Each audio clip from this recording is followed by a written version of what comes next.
اور ہم نے اس قرآن کو سچائی کے ساتھ نازل کیا ہے اور وہ سچائی کے ساتھ نازل ہوا۔ اور اے محمد صلی اللہ علیہ وآلہ وسلم،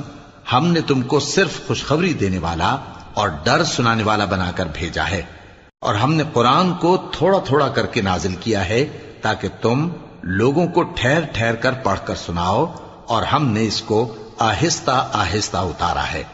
کہہ دو کہ تم اس پر ایمان لاؤ یا نہ لاؤ، یہ فی نفسہ ہی حق ہے۔ جن لوگوں کو اس سے پہلے علم کتاب دیا گیا ہے،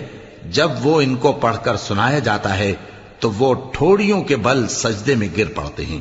اور کہتے ہیں کہ ہمارا پروردگار پاک ہے، بے شک ہمارے پروردگار کا وعدہ پورا ہو کر رہا، اور وہ ٹھوڑیوں کے بل گر پڑتے ہیں اور روتے جاتے ہیں، اور اس سے ان کو اور زیادہ عاجزی پیدا ہوتی ہے۔ کہہ دو کہ تم معبود برحق کو اللہ